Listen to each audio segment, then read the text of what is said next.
Olá, alunos, olá, alunas. Espero que estejam tudo bem. Hoje vamos dar continuidade ao nosso curso de Geografia, falando um pouquinho sobre a Rússia e a CEI, a Comunidade dos Estados Independentes. Do Império Russo à União das Repúblicas Socialistas Soviéticas. Entre os séculos XV e XVIII, enquanto alguns países europeus, Portugal, Espanha, Inglaterra, França e Países Baixos, realizavam a expansão marítima comercial, fundando colônias na América, e feitorias ou entrepostos comerciais na África e na Ásia, o Império Russo se expandia territorialmente em direção ao leste, ultrapassando os Montes Urais, e conquistou no século XVII vastas extensões na Ásia, como a Sibéria Ocidental, Central e Oriental, entre outras regiões. Assim, o Império, nascido na Idade Média da união de vários principados, expandiu-se consideravelmente nesse século para formar o país de maior extensão territorial do mundo, com terras tanto na Europa como na Ásia, a Rússia Europeia e Rússia Asiática. Então observe aqui esse mapa da expansão do Império Russo ali no século XVII. Você tem ali um pouquinho antes, né, aquela parte amarelada, né, que é 1581, onde ocupava ali a Sibéria Ocidental. Aí, em 1619, né, você já vê o avanço em direção ao leste, né, com a parte laranja, e essa parte mais escura, né, com a Sibéria Central, Oriental, né, chegando até as penínsulas, né, lá bem ao leste, próximo do Mar de Bering. Então, essa foi uma grande expansão do Império Russo, conquistando um vasto território, né? E que depois, né, a partir dos movimentos entre guerras, a Primeira e a Segunda Guerra, a Rússia também vai começar a expandir mais seu território, sua zona de influência, e ao final da Segunda Guerra vai negociar, né, junto o seu apoio junto aos aliados contra a Alemanha, contra o Reich de Hitler, né, um domínio sobre vários países ali do leste europeu, né, aumentar sua zona de influência, o que viria a se tornar, né, da União da República Soviética Socialista. Então, a formação da União da República Soviética Socialista e a expansão territorial. Apesar das transformações econômicas ocorridas com a Revolução Industrial Russa no século XIX, o país chegou ao século XX com graves problemas sociais e políticos. No campo, as relações de trabalho permaneciam embasadas no modelo feudal e semi-feudal, submetendo os camponeses a uma vida miserável. Nos centros urbanos, as indústrias se multiplicavam, mas os operários viviam em condições desumanas por causa dos baixos salários e das prolongadas jornadas de trabalho. Então, era um país que tinha alguma industrialização em algumas cidades, mas era muito pouca. A maior condição, né, encontrada na Rússia nessa época era a condição mesmo de uma economia quase que semi-feudal, né? Então, muito pobre, com muita necessidade por parte da grande parte da população. Então, isso gerou um conformismo, gerou revolta, né, e movimentos que queriam derrubar o Império. Então, vai surgir, né, os mencheviques e os bolcheviques, eles vão se aliar para derrubar o czar, que estava no momento comandando a Rússia, né? Porém, quando os mencheviques eles chegam ao poder, por interesses econômicos, eles não tiram a Rússia da guerra que havia começado, a Primeira Guerra Mundial. Enquanto os bolcheviques, né, que eram aquele proletariado, aqueles mais radicais, né, eles tinham esse interesse de que a Rússia fosse retirada da guerra. Então, é quando ocorre a grande Revolução Russa, né, e os mencheviques são tirados, né, do poder e o Partido Bolchevique ele assume.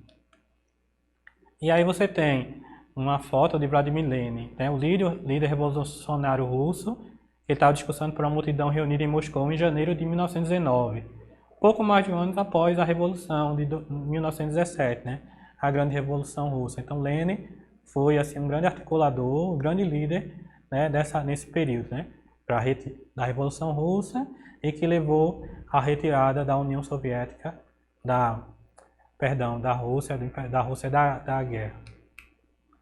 Durante a Segunda Guerra Mundial e depois desse período, a União Soviética deu continuidade à expansão territorial, anexando mais 500 mil km². Na Europa, as anexações compreenderam partes do território da Finlândia, da Alemanha, da Polônia, da Romênia e da Tchecoslováquia, que abrangia territórios atuais da República Tcheca e Eslováquia, além de Estônia, Lituânia e Letônia. Então, era a expansão da República Soviética Socialista, se colocando como uma grande potência mundial, né?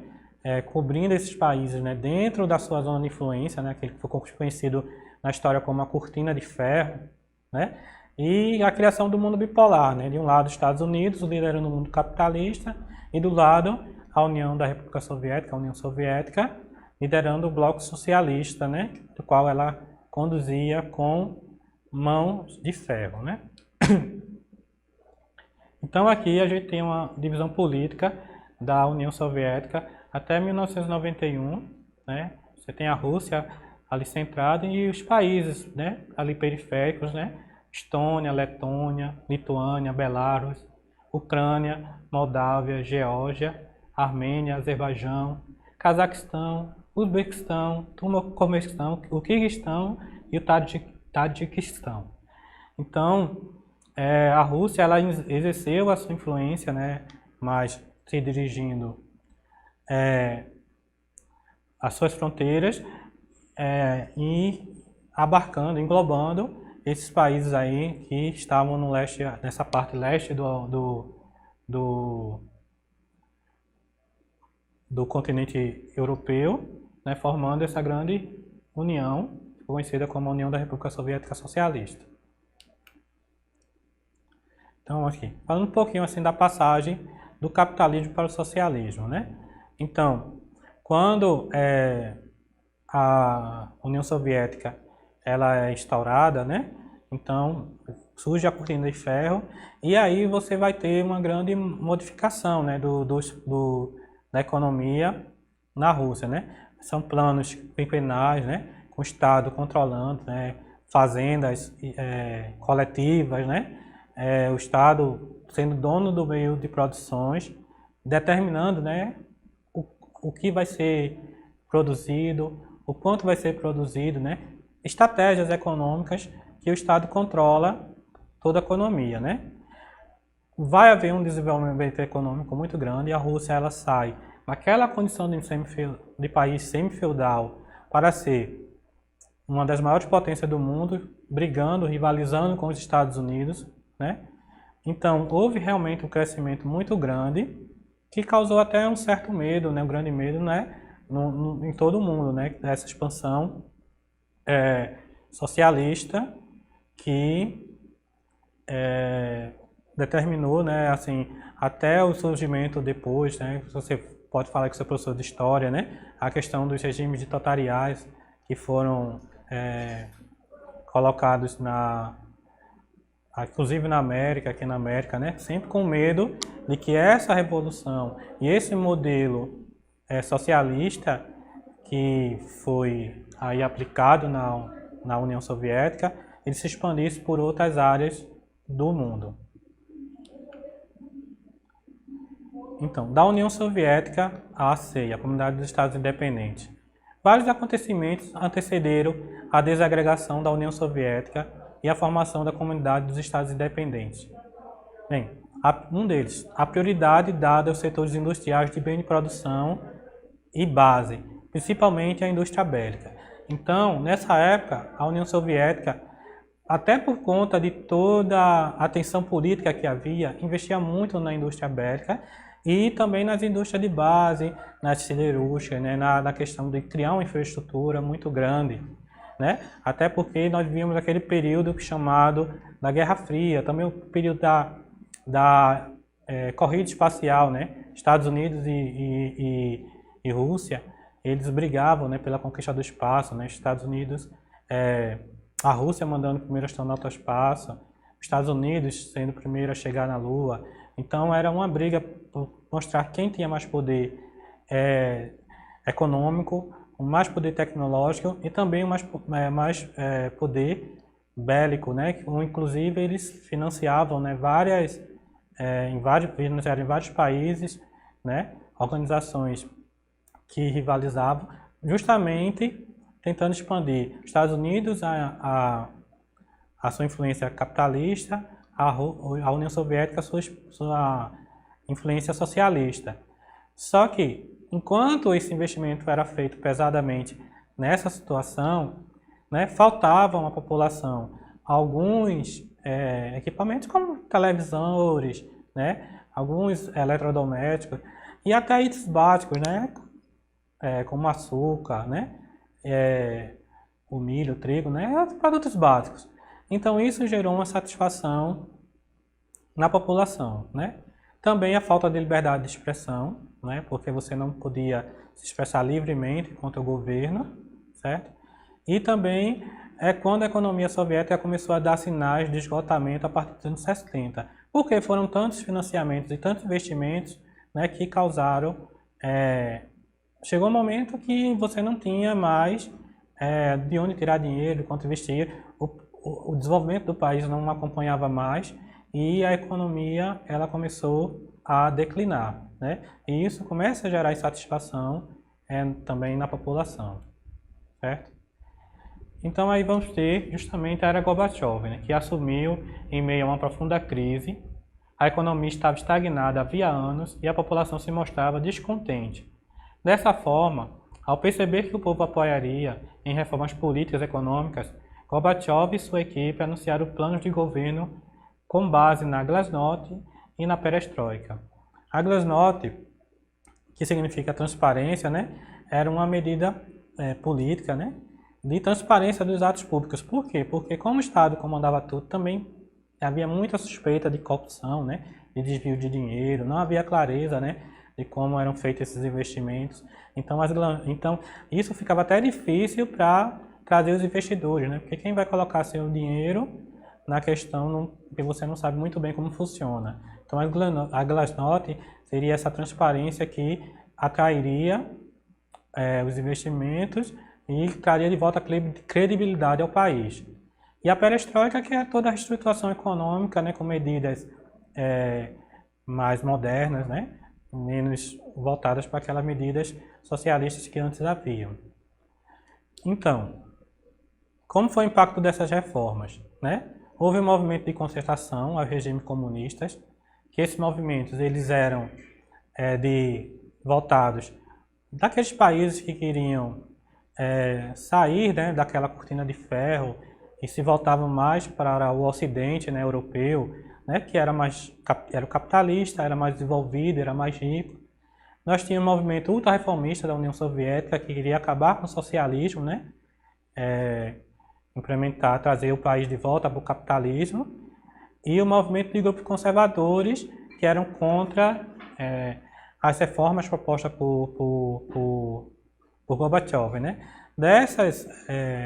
Desses movimentos, venceu o movimento ultra-reformista da União Soviética, liderado, né, que trouxe à presidência o Boris Yeltsin, né? Então, esse movimento ultra-reformista ele queria, né, o fim, né, do socialismo e medidas, né, econômicas mais modernas ligadas ao capitalismo. Então, como se deu a criação da SEI? Em 8 de dezembro de 1991, os presidentes da Rússia, da Ucrânia e de Belarus assinaram um documento que formalizava a criação da Comunidade dos Estados Independentes, a SEI. Em 21 de dezembro do mesmo ano, com a adesão de outras repúblicas, a criação da SEI foi oficializada na cidade de Alma-Ata, atual Almaty, lá no Cazaquistão. Então, vinha muito da pressão, né? Uma pressão muito grande dos países, eles queriam se libertar daquele sistema que estava travando o seu crescimento, né, econômico, né? Queriam sair daquela também, né, da questão daquela chamada ditadura, vamos dizer assim, né, imposta pela Rússia, né, que centralizava o poder. Então ele comandava, né, tudo, as orientações dos outros países. Então os países queriam mais independência e houve uma grande pressão, até que os líderes, né, da atual União Soviética entraram num acordo e houve a criação dos estados, da Comunidade dos Estados Independentes. Então aqui uma foto da criação da CEI, em 21 de dezembro de 1991, na cidade de Alma-Ata, né, no atual Almaty, no Cazaquistão. Então, esse é o momento, uma foto do momento em que é assinada e é criada oficialmente a Comunidade dos Estados Independentes. Então, o que era a Comunidade dos Estados Independentes? É uma organização supranacional que extrapola as fronteiras nacionais, criada para implantar um mercado econômico comum e promover relações de cooperação entre países membros. Não tem instituições políticas permanentes nem parlamento, como a União Europeia. As decisões internas resultam de reuniões periódicas dos chefes de estados que acompanham. A Rússia, por sua importância política, militar e econômica, desempenha o papel de país central na CEI. Então, esses países eles vão se associar, certo? Sem um parlamento oficial, mas vão discutir medidas de forma coletiva também e fazer reuniões, né, periódicas para organizar como é que vai se direcionar, né, a economia e as questões políticas da comunidade. Então, a gente viu aqui que a Rússia ela foi um grande país, né, um grande império que surgiu lá do século XVI e foi se expandindo sua zona de influência para o leste, né? Então, ela foi trazendo, anexando territórios, né? A Rússia, que era um país semi-feudal, né, que tinha uma economia pobre, com pouca industrialização, mas que, com negociações, né, a partir da Revolução Socialista, né, com o Vladimir Lenin assumindo a criação do regime socialista, né, implantando medidas econômicas especiais, muito parecidas também com aquelas que eram implantadas com o capitalismo. Ele conseguiu fazer com uma infraestrutura que deu base para que a Rússia crescesse como a maior potência, uma grande potência econômica do mundo, né, uma grande potência mundial, rivalizando até com os Estados Unidos. Mas que, porém, né, houve uma grande centralização de poder nessa questão da Rússia, né, quando ela se expandiu e criou a grande cortina de ferro, trazendo sua influência para os países, né, do leste europeu, tirando liberdade, né, oprimindo a imprensa. Então, havia também uma grande satisfação que culminou nessa questão dos Estados Independentes, né? Na época que